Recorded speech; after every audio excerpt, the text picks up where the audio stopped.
Hey friends, so here we are back with holes, and at the end of the last section that I read, we heard the story about how Kissin' Kate Barlow became an outlaw and how she really cared for this man that was African American, and that's what caused the problems, which is so crazy when you think about it. But this was like over 100 years ago. So now let's see what happens next. Stanley dug his shovel into the ground. His hole was about 3.5 feet deep in the center. He grunted as he pried up some dirt, then flung it off to the side. The sun was almost directly overhead. He glanced at his canteen lying beside his hole. He knew it was half full, but he didn't take a drink just yet. He had to drink sparingly because he didn't know who would be driving the water truck the next time it came. 3 days had passed since the warden had scratched Mr. Sir. Every time Mr. Sir delivered water, he poured Stanley straight onto the ground. That's not very nice, is it? Fortunately, Mr. Pendanski delivered the water more often than Mr. Sir. Mr. Pendanski was obviously aware of what Mr. Sir was doing because he always gave Stanley a little extra. He'd fill Stanley... Hey! Sorry, that was a dog barking. He'd fill Stanley's canteen, then let Stanley take a long drink, then top it off for him. It helped, too, that Zero was digging some of Stanley's hole for him. Although, as Stanley had expected, the other boys didn't like to see Stanley sitting around while they were working. They'd say things like, "Who died and made you king?" Or, "It must be nice to have your own personal slave." When he tried pointing out that he was the one who took the blame for the sunflower seeds, the other boys said it was his fault because he was the one who spilled them. "I risked my life for those seeds," Magnet had said, "and all I got was one lousy handful." Stanley also tried to explain that he needed to save his energy so he could teach Zero how to read, but the other boys just mocked him. "Same old story, ain't it, Armpit?" X-Ray had said. "The white boy sits around while the black boy does all the work. Ain't that right, Caveman?" "No, that's not right," Stanley replied. "No, it ain't," X-Ray agreed. "It ain't right at all." Stanley dug out another shovelful of dirt. He knew X-Ray wouldn't have been talking like that if he was the one teaching Zero to read. Then X-Ray would be talking about how important it was that he got his rest, right? So he could be a better teacher, right?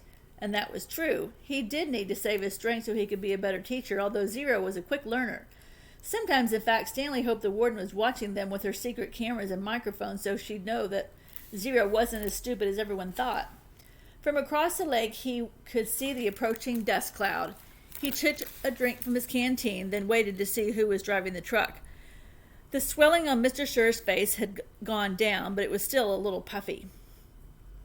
There had been 3 scratch marks down the cheek. 2 of the marks had faded, but the middle scratch must have been the deepest because it still remained. It was a jagged purple line running from below his eye to below his mouth like a tattoo of a scar. Stanley waited in line, then handed him his canteen. Mr. Sher held it up to his ear and shook it. He smiled at the swishing sound. Stanley hoped he wouldn't dump it out. It seems like he should have finished his water, because I bet he does dump it out. To his surprise, Mr. Sir held the canteen under the stream of water and filled it. "Wait here," he said. Still holding Stanley's canteen, Mr. Sher walked past him, then walked to the side of the truck and into the cab where he couldn't be seen. "What's he doing in there?" asked Zero. "I wish I knew," said Stanley. A short while later, Mr. Sir came out of the truck and handed Stanley his canteen. It was still full. "Thank you, Mr. Sir." Mr. Sir smiled at him. "Well, what are you waiting for?" he asked. "Drink up." Ooh, what do you think he put in it? He popped some sunflower seeds into his mouth, chewed, and spit out the shells. Stanley was afraid to drink it. He hated to think what kind of vile substance Mr. Sir might have put in it. He brought the canteen back to his hole, and for a long time he left it beside his hole as he continued to dig. Then, when he was so thirsty that he could hardly stand it any more, he unscrewed the cap, turned the canteen over, and poured it all onto the dirt. He was afraid that if he waited another second, he might have taken a drink. After Stanley taught Zero the final 6 letters of the alphabet, he taught him to write his name. Capital Z-E-R-O. Zero wrote the letters as Stanley said them. "Zero," he said, looking at his piece of paper. His smile was too big for his face. Stanley watched him write it over and over again. 0, 0, 0, 0, 0. In a way, it made him sad. He couldn't help but think that 100 times 0 was still nothing. "You know that's not my real name," Zero said as he headed to the rec room for dinner. "Well, yeah," Stanley said. "I guess I knew that." He'd never really been sure. "Everyone's always called me Zero, even before I came here." "Oh, okay. But my real name's Hector." "Hector," Stanley repeated. "Hector Zeroni." Does that name Zeroni ring a bell to you? It should. After 20 years, Kate Barlow returned to Green Lake. It was a place where nobody could ever find her, a ghost town on a ghost lake. The peach trees had all died, but there had been a couple of small oak trees still growing by an old abandoned cabin. The cabin used to be on the eastern shore of the lake. Now the edge of the lake was over 5 miles away, and it was a little more than a small pond full of dirty water. She lived in the cabin, and sometimes she could hear Sam's voice echoing across the emptiness. Onions! Sweet, fresh onions! She knew she was crazy. She knew that she'd been crazy for the last 20 years. Oh, Sam, she would say, speaking into the vast emptiness. I know it's hot, but I feel so very cold. My hands are cold, my feet are cold, my face is cold, my heart is cold. And sometimes she would hear him say, I can fix that. And she'd feel his warm arm across her shoulders. She'd been living in the cabin about 3 months when she was awakened one morning by someone kicking open the cabin door. She opened her eyes to see a blurry end of a rifle 2 inches from her nose. She could smell Trout Walker's dirty feet. You've got exactly 10 seconds to tell me where you've hidden your loot, said Trout, or I'm going to blow your head off. She yawned. A red-headed woman was there with Trout. Kate could see her rummaging through the cabin, dumping drawers and knocking things from shelves of cabinets. The woman came to her. Where is it? She demanded. Linda Miller? Asked Kate. Is that you? Linda Miller had been in the 4th grade when Kate Barlow was still a teacher.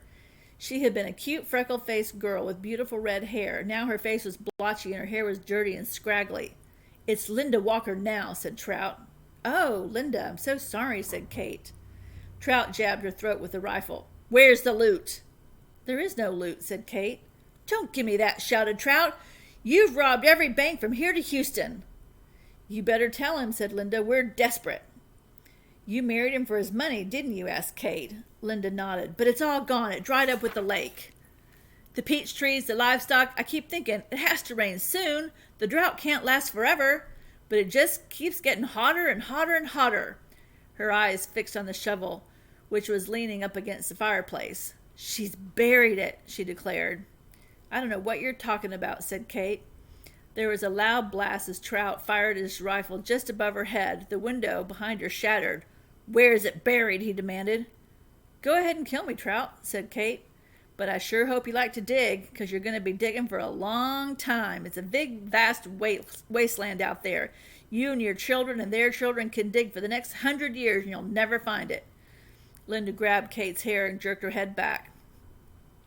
Oh, we're not going to kill you, she said. By the time we're finished with you, you're going to wish you were dead. I've been wishing I was dead for the last 20 years, said Kate. They dragged her out of bed and pushed her outside. She wore silk pajamas. Her turquoise-studded black boots remained beside her bed. They loosely tied her legs together so she could walk, but she couldn't run. They made her walk barefoot on the hot ground. They wouldn't let her stop. They wouldn't let her stop walking. Not until you take us to the loot, said Trout. Linda hit Kate on the back of her legs with the shovel. You're going to take us to it sooner or later, so you might as well make it sooner. She walked one way, then the other, until her feet were black and blistered. Whenever she stopped, Linda whacked her with a shovel. I'm losing my patience, warned Trout. She felt the shovel jab into her back, and she fell hard onto the dirt. Get up, ordered Linda. Kate struggled to her feet. We're being easy on you today, said Trout. It's going to keep getting worse and worse for you until you take us to it. Look out, shouted Linda. A lizard leaped toward them. Kate could see its big red eyes. Linda tried to hit it with a shovel, and Trout shot at it, but they both missed. The lizard landed on Kate's bare ankle. Its sharp black teeth bit into her leg. Its white tongue lapped up the droplets of blood that leaked onto the wound. Kate smiled. There was nothing they could do for her any more. Start digging, she said. Where is it? Linda screeched. Where'd you bury it? Trout demanded. Kate Barlow died laughing. There was a change in the weather for the worse. The air became unbearably humid. Stanley was drenched in sweat. Beads of moisture ran down the handle of his shovel. Sorry. It was almost as if the temperature had gotten so hot that the air itself was sweating. A loud boom of thunder echoed across the empty lake. A storm was way off to the west, beyond the mountains. Stanley could count more than 30 seconds between the flashes of lightning and the clap of thunder. That was how far away the storm was. Sound travels a great distance across a barren wasteland. Usually Stanley couldn't see the mountains at this time of day. The only time they were visible was just at sunup, before the air became hazy. Now, however, the sky was very dark off to the west, and every time the lightning flashed, the dark shape of the mountains would briefly appear. "Come on, rain!" shouted Armpit. "Blow this way." "Maybe it'll rain so hard it'll fill up the whole lake," said Squid. "We can go swimming." 40 days and 40 nights, said X-Ray. "Guess we better start building us an ark. Get 2 of each animal, right?" Sorry, my throat is kind of scratchy tonight. "Right," said Zigzag. 2 rattlesnakes, 2 scorpions, 2 yellow-spotted lizards. The humidity, or maybe the electricity in the air, had made Zigzag's hair even more wild-looking. His frizzy blonde hair was stuck almost straight out. The horizon lit up like a huge web of lightning. In the split second, Stanley thought he saw an unusual rock formation on top of one of the mountain peaks. The peak looked up to him exactly like a giant fist with the thumb sticking straight up, and then it was gone, and Stanley wasn't sure whether he'd seen it or not. "I found refuge on God's thumb." That was what his great-grandfather had supposedly said after Kate Barlow had robbed him and left him stranded in the desert. No one ever knew what he meant by that. He was delirious when he said it. "But how could he live for 3 weeks without food or water?" Stanley had asked his father. "I don't know. I wasn't there," replied his father. "I wasn't born yet. My father wasn't born yet. My grandmother, your great-grandmother, was a nurse at the hospital where they treated him. He'd always talked about how she'd dab his forehead with a cool, wet cloth. He said that's why he fell in love with her. He thought she was an angel." "A real angel?" His father didn't know. "What about after he got better? Did he ever say what he meant by God's thumb or how he survived?" "No, he just blamed his no-good pig-stealing father." The storm moved off farther west, along with any hope of rain, but the image of the fist and the thumb remained in Stanley's head. Although, instead of lightning flashing behind the thumb, in Stanley's mind the lightning was coming out of the thumb, as if it were the thumb of God. The next day was Zigzag's birthday, or so he said. Zigzag lay in his cot as everyone headed outside. "I get to sleep in because it's my birthday." Then a little while later, he cut into the breakfast line just in front of Squid. Squid told him to go to the end of the line. "Hey, it's my birthday," Zigzag said, staying where he was. "It's not your birthday," said Magnet, who was standing behind Squid. "It's too," said Zigzag. "July 8th. Stanley was behind Magnet. He didn't know what day of the week it was, let alone the date. Could have been July 8th, but how would Zigzag know? He tried to figure out how long they'd been at Camp Green Lake, if indeed it was July 8th. "Let's see. I came here on May 24th, he said out loud. "So that means I've been here 46 days, said Zero. Stanley was still trying to remember how many days there were in May and June. He looked at Zero. He learned not to doubt him when it came to math. 46 days. It felt more like 1,000. He didn't dig a hole the first day, and he hadn't dug one yet today. That meant he'd dug 44 holes, if it was really July 8th. "Can I have an extra carton of juice?" Zigzag asked Mr. Sir. "It's my birthday." To everyone's surprise, Mr. Sir gave it to him. Stanley dug his hole into the dirt, hole number 45. Dug his shovel into the dirt, hole number 45. "The 45th hole is the hardest," he said to himself. But that really wasn't true, and he knew it. He was a lot stronger than he was when he first arrived. His body had adjusted somewhat to the heat and the harsh conditions. Mr. Sir was no longer depriving him of water. After having to get by on less water for a week or so, Stanley now felt like he had all the water he would want. Of course, it helped that Zero dug some of his hole for him each day, but that wasn't as great as everyone thought it was. He always felt awkward while Zero was digging his hole, unsure of what to do with himself. Usually he stood around a while before sitting by himself on the hard ground with the sun beating down on him. It was better than digging, but not a lot better. When the sun came up a couple of hours later, Stanley looked for the thumb of God. The mountains were little more than dark shadows on the horizon. He thought he could make out a spot where the top of one mountain seemed just to jut upward, but it didn't seem very impressive. A short time later, the mountains were no longer visible, hidden behind the glare of the sun reflecting off the dirty air. It was possible, he realized, that he is somewhere near where Kate Barlow had robbed his great-grandfather. If that really was her lipstick tube he'd found, then she must have lived somewhere around here. Zero took his turn before the lunch break. Stanley climbed out of his hole and Zero climbed down into it. "Hey, caveman," said Zigzag, "you should get a whip. Then if your slave doesn't dig fast enough, you can crack it across his back." "He's not my slave," said Stanley. "We have a deal, that's all." "Good deal for you," said Zigzag. "It was Zero's idea, not mine." "Don't you know, Zig," said X-Ray, coming over, "Caveman's doing Zero a big favor. Zero likes to dig holes." "Sure is a nice guy to let Zero dig his hole for him," said Squid. "Well, what about me?" asked Armpit. "I like to dig holes, too. Can I dig for you, Caveman, after Zero's finished?" The other boys laughed. "No, I want to," said Zigzag. "It's my birthday." Stanley tried his best to ignore them. Zigzag kept at it. "Come on, Caveman, be a pal. Let me dig your hole." Stanley smiled as if it were all one big joke. When Mr. Pendanski arrived with water and lunch, Zigzag offered Stanley his place in line. "Since you're so much better than me." Stanley remained where he was. "I didn't say I was "You're insulting him, Zig," said X-Ray. "Why should Caveman take your place? What he deserves to be is in the very front of the line. He's better than all of us, aren't you, Caveman?" "No," said Stanley. "Sure you are," said X-Ray. "Now come to the front of the line where you belong." "That's okay," said Stanley. "No, it's not okay," said X-Ray. "Get up here." Stanley hesitated, then moved to the front of the line.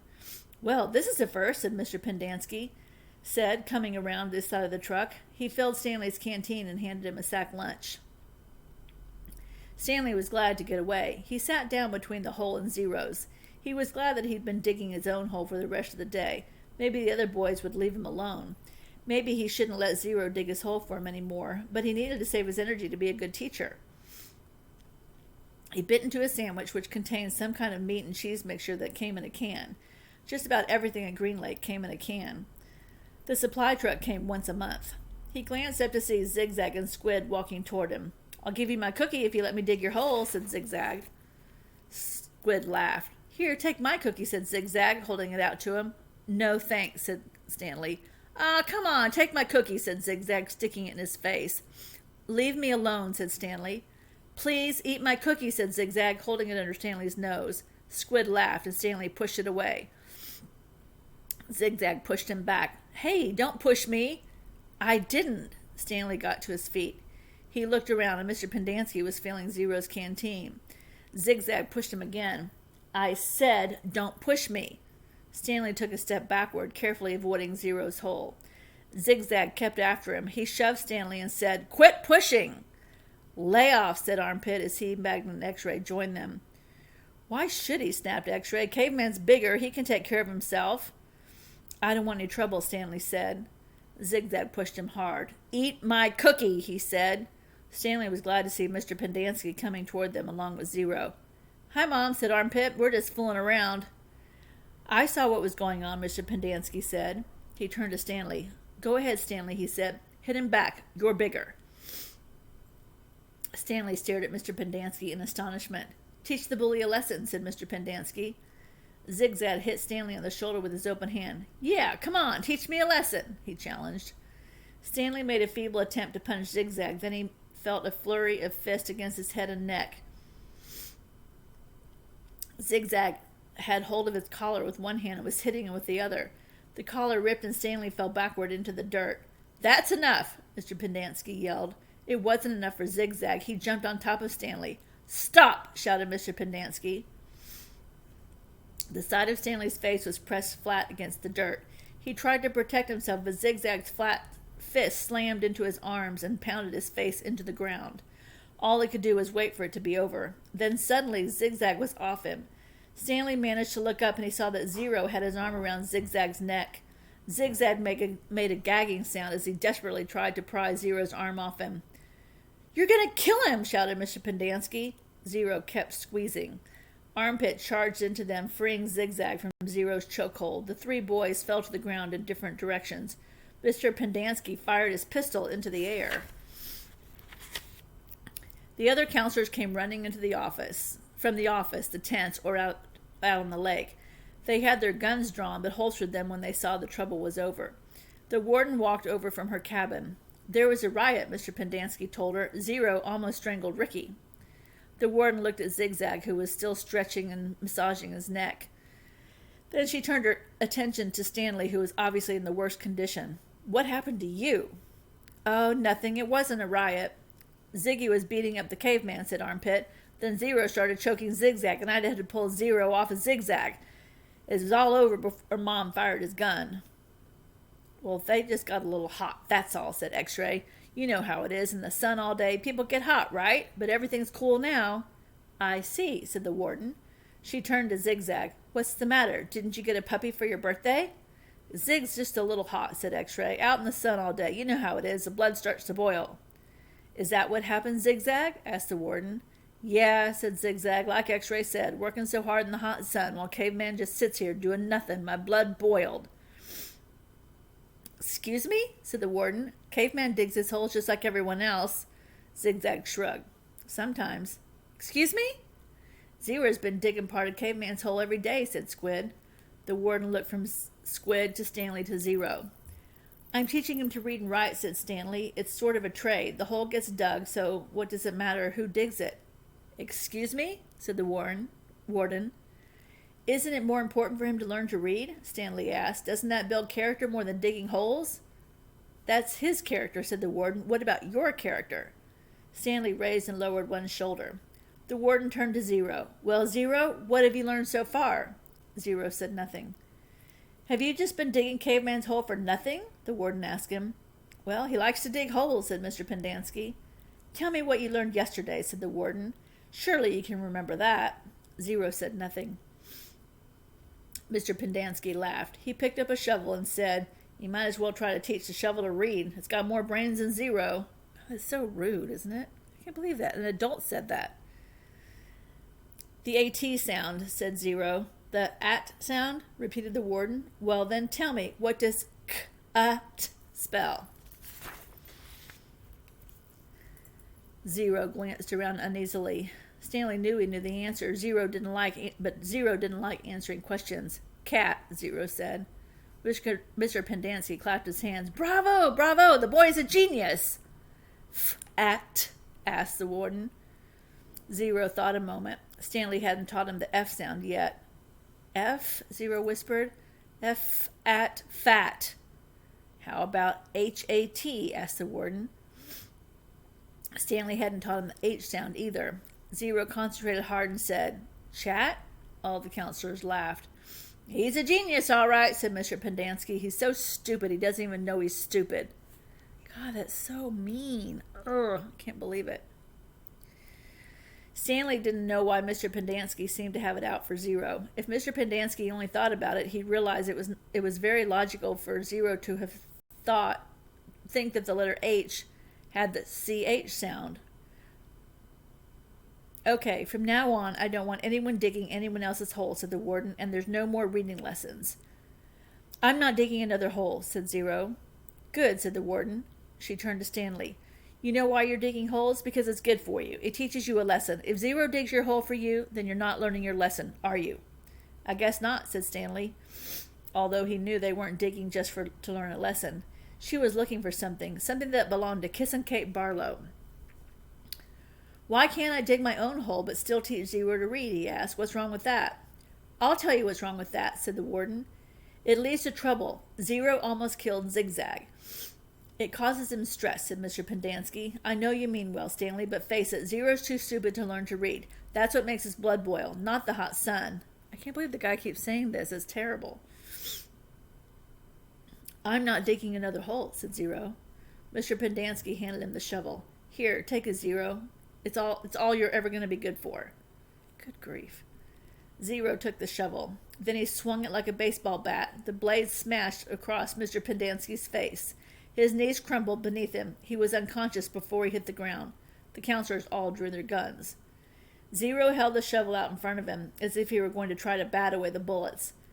I hate digging holes, he said. Then he slowly backed away. Don't shoot him, said the warden. He can't go anywhere. The last thing we need is an investigation. Zero kept backing up as out past the cluster of holes the boys had been digging, then farther and farther out onto the lake. He's going to have to come back here for water, the warden said. Stanley noticed Zero's canteen lying on the ground near his hole. A couple of the counselors helped Mr. Pendanski to his feet and onto the truck. Stanley looked out at Zero, but he had disappeared into the haze. The warden ordered the counselors to take turns guarding the shower room and rec room all day and all night. They were not to let Zero drink any water, and when he returned he was to be brought directly to her. She examined her fingernails and said, "It's almost time for me to paint my nails again." Before she left, she told the 6 remaining members of the Group D that she still expected 7 holes. Good grief, that's kind of intense. I can't believe how mean Mr. Pendanski is. He's always saying the kid's stupid. That's terrible. I don't think Zero's stupid. Anyway, I do like the book, though, and I hope you're enjoying it. So, happy reading, friends.